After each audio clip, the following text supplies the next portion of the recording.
Welcome back to another episode of Plants by Jasmine. I'm Jasmine and this is my plant journey. I'm going from a plant mom to a plant collector and we have been experiencing a lot. So grab a cup of tea, grab a cup of coffee, whatever you feel like, and just come have a seat with me.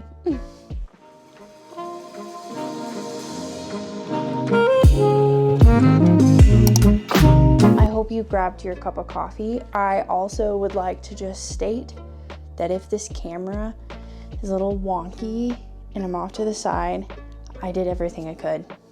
I don't know what's going on with my tripod. But yeah, so we're here for a reason. I've taken quite a few notes and I have some tea to keep me feeling okay during this conversation. Essentially, the reason why we are here is because I got the spider mites, guys. I got the mites. So yeah, essentially what I want to talk about today is what are spider mites, what attracts them, and how do we prevent them? Because I'm learning that the more plants I get, the more likely it is that I'm going to get bugs. That's what we're doing today. So grab a cup of coffee, grab your tea. Let's do this thing.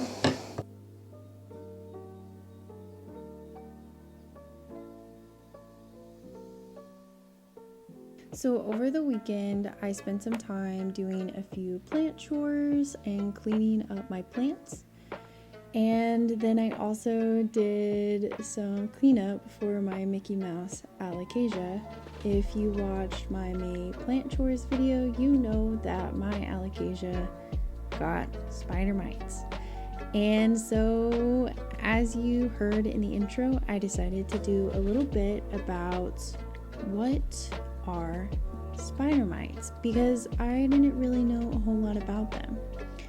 So spider mites are part of the arachnid family, which is the family that contains spiders and ticks because they have 8 legs.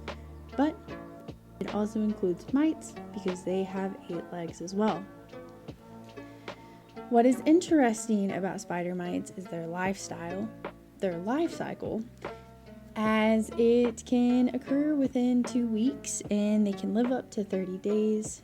Essentially, they begin as eggs and then they hatch, they become larvae, and then they begin eating on your plant cells and they suck the nutrients out of the plants.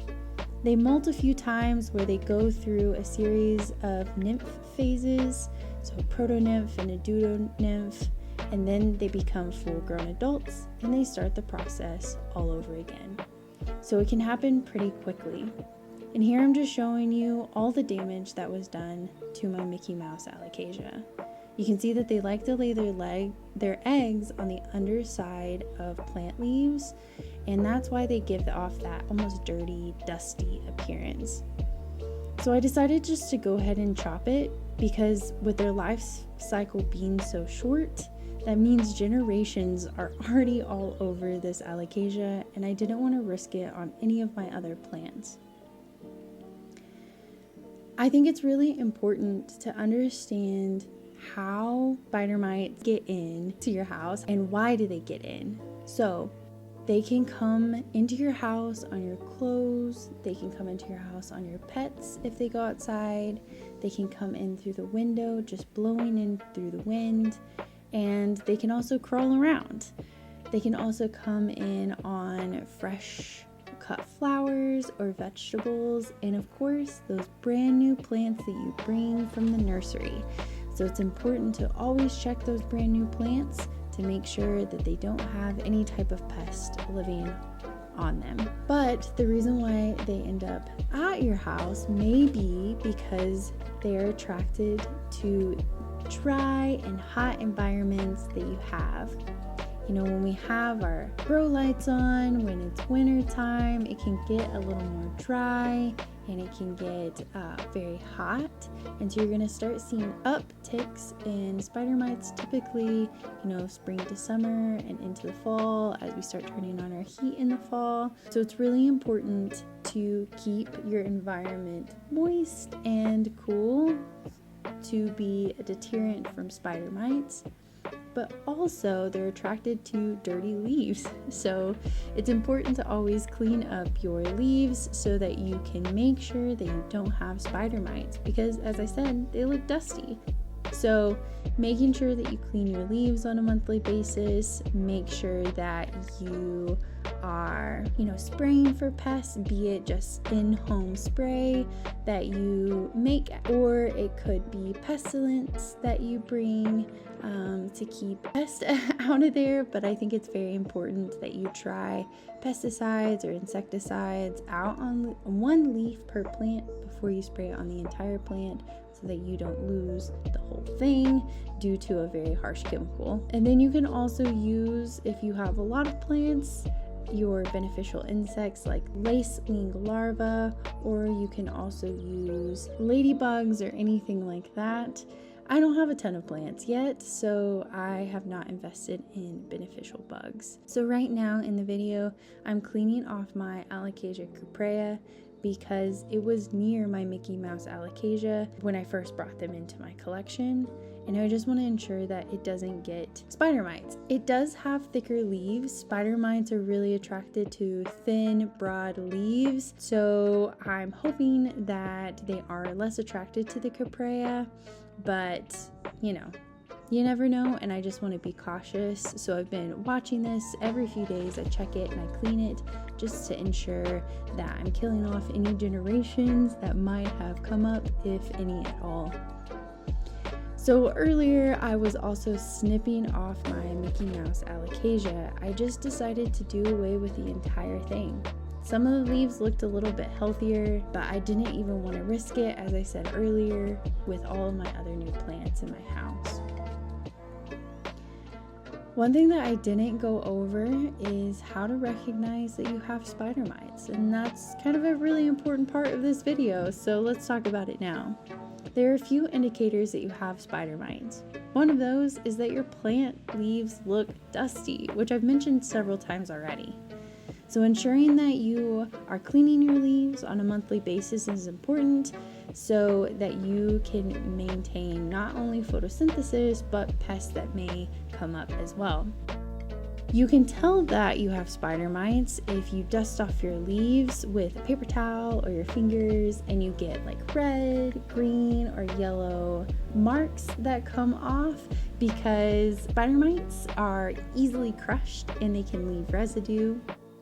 Another way that you can tell is if you saw on the Mickey Mouse Alocasia, at the underside there was speckled brown and white all over it that also looked like dust. You can check there. And then you can also tell if your leaves are browning or yellowing in patches. That's where they are eating up the nutrients from your plant cells on your leaf. So that's another indicator.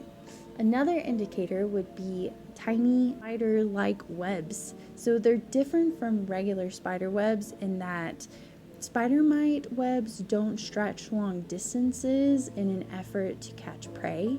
They are more closely knit in that they're trying to provide a type shelter and protection from like elements and things like that.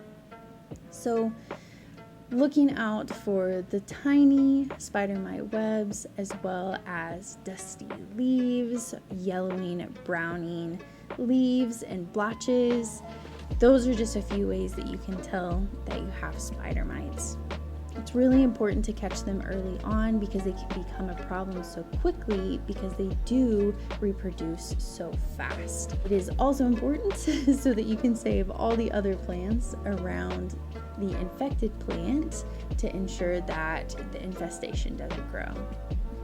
So that is my conclusion of what spider mites are and what I've learned over the past few weeks on how to care, prevent spider mite infestations. One thing that I did fail to mention is that I did try to save my Mickey Mouse Alocasia. I isolated the Alocasia in my bathroom, and I was able to care for it for 3 to 4 days, but then I ended up traveling and I was gone for 4 days, which then resulted in mass destruction of the leaves.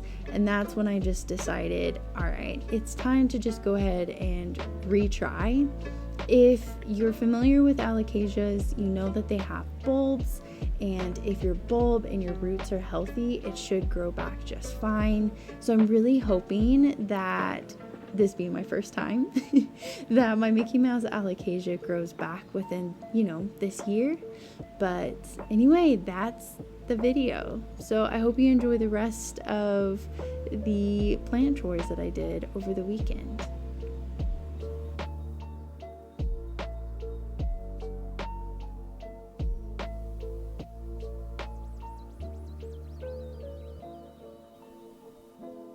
Listen, I really appreciate you guys joining me for another episode of Plants by Jasmine. It's really cool being able to learn more about everything plants with you guys on this channel. It's super fun, so thank you for being here, and I look forward to seeing you guys on the next episode of PBJ. So I'll see you later.